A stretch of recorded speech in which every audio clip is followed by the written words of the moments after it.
Well, hey, my friends, welcome once again to the Every Single Day Missionary Podcast, episode 257. And I wanted to open by saying, hey, my friends, what is chilling? But I'll tell you what's not chilling in the Pacific Northwest: the weather. It's insane right now. Like, I'm looking at my weather app this morning, and over the weekend, it's the middle of October in the Pacific Northwest, the wettest part of our country and culture, the place that is almost perpetually 50 degrees all year round. And it'll be in the mid 80s. In the middle of October, it'll be in the mid 80s. And right now, the air quality, like Los Angeles is saying, man, your air quality is really bad in Seattle. Like, that's how bad it is. We got like wildfires that are not ever going to be put out until, I don't know, December or something like that. So the air's bad. The temperatures are high. Fall is not fall. It's just madness, right? So anyway, apparently, like, I think, like, I wonder sometimes, like, when I read the Old Testament, it seems that God is all about, like, delegation. Like, you know, it's like he is on the throne, but then he delegates to kind of, like, beings, like, different jobs. And I'm wondering if, like, one dude's job is just to pull the lever for fall, and, like, he's asleep on the job right now. Like, he's like, I don't know, I'm caught up in the Mariners playoff run. I haven't pulled the lever yet. I don't know what it is, man, but that dude needs to get demoted, get another guy to pull the lever, bring fall, make it happen. Because, again, it's still my favorite time of year. And right now I'm looking out my window. It looks into the forest, and it just looks kind of like dusty, you know, and kind of tired. It looks like it's just kind of sad that way. So anyway, not the topic of the day though. I know you're like, Matt's really just all in this whole fall weather thing right now. I'm a little bitter that it's not giving me my fall weather. Like, every morning I walk outside and I'm like, man, it's going to be 70 something degrees in the next hour and a half. I'm not going to put on a sweatshirt. I'm just going to stay with my t-shirt, man. So kind of that's how it's going. But like I said, not the topic of today. The topic of the day is me cross-pollinating a couple of different news items and kind of money getting spent on things, and then how that relates to the reputation of Jesus, which is then connected to the reputation of Jesus as connected by Christians in the church, and why I think it's incumbent on us to always want to strive to be the absolute best, the best missionaries we can be in our American population. And I know some people are listening overseas, in your context as well. Like, I always am talking about our U.S. context because, again, that's the thing that the majority of us who listen to this, that's kind of where we live. But I know that some of you overseas, hopefully you can use these same ideas as well. So let me see if I can give a sense of what this is all about. So reading a couple articles this week about, there's a new campaign. The campaign is called the He Gets Us campaign. He Gets Us. And so if you go to, I think it's hegetsus.com. I got some stuff here. Let me look here really quick because I can. It's hegetsus.com/Ian, I think, for English, because it is multilingual when you look at the campaign. This whole idea is this concept that a wealthy group of families have gotten together, hired a marketing firm to do $100 million ad campaign between now and like the Super Bowl. And it's all about seeking to heal, reclaim, recast, elevate the reputation of Jesus within our American context. So they kind of looked and they said, you know what, when we do demographic studies, we see that there are these different categories of people. There are people that are like, I have no belief, I don't care about belief, I have no interest in belief. And then you have people that are on a spectrum from kind of like, I have casual belief in Jesus to I have serious belief in Jesus to I am a really regular, committed, connected person to the mission and church of Jesus. And they looked at, that's a pretty big swath of people. And in that swath of people, there is a real middle ground that they feel can be reached with this ad campaign. So there are people that go, I don't really go to church, I'm not really engaged, but I am sensitive to the things of Jesus. And from that, they hope to kind of win that middle. And so it's not really connected to any one denomination or church or whatever else. Ed Stetzer is kind of one of the brain trusts behind this. I don't know if you know that name, but you know, he's kind of been connected to historically Southern Baptist roots. He is pretty connected to like Christianity Today, things of that nature. Big time missiologist guy in American culture, like church planting, pastoral stuff, everything else, and a pretty moderate guy. Like, I really like Ed Stetzer a lot. So he's behind it, and then they've invited all these different people to be a part of the campaign. And so the heart behind it is to say, hey, we want to do a massive media blitz to disrupt the thinking of people on how they understand Jesus. And so they do these different little 30-second shorts or 15-second shorts. If you go onto YouTube, for example, you can look these up. So, when I'm kind of looking here, it's these things like, Jesus was fed up with politics too, or Jesus was a rebel, or Jesus let his hair down, or Jesus threw dinner parties. And it's, very modern, right? So it's like these black and white shots. It's not trying to recreate a 2,000-year-old scene, but rather it's like a modern scene, if Jesus was a rebel, and it looks like a bunch of gang members cruising through town and doing stuff and, on the sidewalks. But then the audible side of this whole campaign is Jesus was a rebel. Jesus wasn't liked by politics. Jesus wasn't liked by religion. All this stuff. It goes, but he wasn't spreading hate. He was spreading love. He wasn't spreading violence. He was spreading healing and help and hope to the world and that kind of thing. And so it's a really cool campaign, actually. I look at what they're doing. It has a simplicity about it. It has a bite to it. And it definitely is designed to disrupt the stereotype that Jesus was a Republican or Jesus was a Democrat or whatever else. And it's saying Jesus was so countercultural that either one of those sides should be probably frustrated at him. Even in today's climate, if you really take Jesus at his authentic face value, conservatives should not like him if they're really politically oriented. The political ideology of the right and the political ideology of the left both should be offended by Jesus in some ways, because Jesus was kind of offensive to power grabs, and he was offensive to people that wanted to secure their way of life in their way at the cost of another person's way of life. That wasn't his thing. His thing was you give up to gain, you die to live, you're great because you serve everybody. He was so backwards in that again, all the earthly systems and all the ideologies that we try to leverage to ensure what we want out of life, he's always disrupting that, right?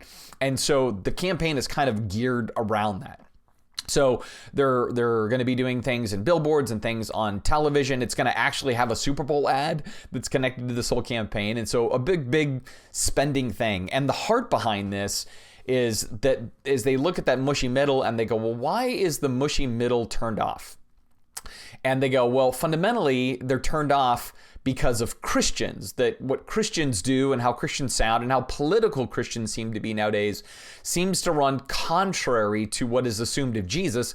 And so they want to run this ad campaign to kind of, again, reinforce and buttress the reputation of Jesus that has been tarnished by Christians in the church, right? Here's my dilemma with this. It's not the campaign or anything else. My dilemma with this is Jesus's reputation is not the problem, right? So I talk to many people. They have no problem with Jesus. They have a problem with his church. They have a problem with his followers, us as Christians. That's where the political and social dynamics all come into play in such a way that they go, there's a PR problem, and it's who Jesus is attached to. His plus one is the issue. It's not Jesus, it's his plus one that's the problem. And this is where I go, the campaign is missing the wrong thing. I don't think Jesus's reputation is the thing that anybody is complaining about. Now, I want to be clear about that. I think some things are assumed in his reputation, because if I really kind of look at the gospel message and I look at the things that Jesus advocated for, it's what I said earlier. Both people that are more political than they are kind of Jesus oriented should be kind of offended at Jesus, or Jesus is speaking into their political kind of staunchness, if you will, and he's criticizing it. He's like, you are trying to use the earthly powers to get this thing that makes you feel safe in life. And that's not at all what I'm here to advocate. Or you want to be able to store up in your barns bigger and bigger things with bigger, more full barns through your system that ensures you get what you want, whether it's taking from the rich and giving to the poor, or whether it's keeping money from the poor and just the rich getting richer, whatever it is. Like, both sides tend to have this flaw with the finances, so to speak. And Jesus disrupts all of that and says, like, nah, that's not the way I roll. That's not how we change the world. This is you guys just using the wrong tools, understandable, but the wrong tools in comparison to the kingdom tools, right? So Jesus is offensive to all sides. But that sometimes isn't always seen. And most of the time people are like, Jesus was a good guy. He cared for the poor. He was loving. He was kind. He cared about justice, things of that nature. And I go, yeah, he did. But he's also offensive to everybody at some point too. That's really true. But overall, the reputation that Jesus has isn't the problem. The +1 is the problem. It's his wife that becomes more the problem. And that's where I think this ad campaign misses it. It needs to be more a campaign, I think, in some ways, of saying, dear Christians, the world is watching. Look like Jesus. Don't look like Christians, right? Like that needs to be more the cause. That our goal is not to look like a certain religious way or a certain moral way. Our goal is to look like the one that we are called to emulate. If our name is Christian, which is kind of this idea of mimicking Christ, mirroring Christ, then that is the benchmark by which we want to work off of. We want to work toward looking more like Jesus, as opposed to we want to have an ad campaign that makes Jesus look kind of sane, which is kind of what this campaign does. And it's a campaign that's designed to disrupt the stereotypes of how people, if there is any bad reputation that Jesus has in the minds of people, it's more because they start to overlay the reputation of Christians over Christ and go, oh, well, if your Jesus is like you Christians, then here's the problem with Jesus. And we go, well, no, Jesus isn't like us Christians. Don't look at us Christians, look at Christ. But the world, anybody, that's a pretty impossible task, right? If you think about it, like this notion that says, you know what, I can just ignore everybody that claims his name and just look at him. The reality is everybody is going to understand him based on the people that claim his name, or they're going to assume if there's real power behind the name of Jesus, that would play out in the lives of the people that claim his name. And if they look at the people that claim his name and they don't look like him, or they don't seem to emulate the power that he promises, or the heart or care or compassion or concern or selflessness that he advocated for, then they're going to go like, this whole thing is a fraud. It's just religion in the name of a great guy that nobody lives up to, right? And that's not what we want. Here at the Everyday Missionary, what we want to do and be reminded of is like, man, we got to fight hard to be like Jesus. So when we see this $100 million ad campaign play out, and we're looking at all these little vignettes of the kind of person Jesus was, we want those to be discipleship moments for us. More than like, sweet, we have Jesus in the airwaves, right? It's like, no, these are reminders to us that just as Jesus was going to be maybe disliked by religion and disliked by the political climate, so too, if we really live like Jesus and act like Jesus, we might be the same way. Or the way that Jesus made friends and the types of friends that he made and the ways that he did that. He was a friend of tax collectors and sinners, not former tax collectors and sinners, people that were still messy in their lives. He was a friend of theirs. He chilled with them, ate with them, walked with them, embraced them, befriended them in powerful ways. And that's the space that we're meant to inhabit as well.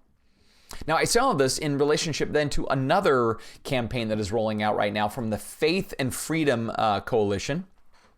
And they're investing $40 million to get Christians in 24 states to vote in a certain way in the upcoming election. Now, here's why this is interesting. Both of these campaigns are rolling out kind of simultaneously, right? And I think it's by design. Not that the $40 million one is rolling out because of the $100 million one, but rather the $100 million one is rolling out now because it's a political season. And in the political season, we know that way more than $100 million between all the different powers that be are going to be spent to get us as Christians to not only vote a certain way, which is less my concern, but more in the voting element. It gets our passions up. It gets our frustrations up. It gets our sense of fear up. It gets our hostility toward others who don't agree with us kind of up. You know, the very people we're supposed to be Jesus to, we don't want to be Jesus to because we fear that because they may not like us as Christians, we don't want to be Christ-like to them, but rather we've got to dig our heels in. We got to stand up and fight. We got to take things back, whatever our verbiage is. And so you're actually going to have multi-million-dollar campaigns at odds with one another. And we, as followers of Jesus, are in the middle of all of that. And in light of that, we have to then really begin to double down on what does it mean to look like Jesus? That's always going to be the key. Not what does it mean to be an evangelical? What does it mean to be a conservative or a liberal? What does it mean to be a Republican or a Democrat? What does it mean to be, ensuring X, Y, or Z? It's what does it mean to look like Jesus in this time?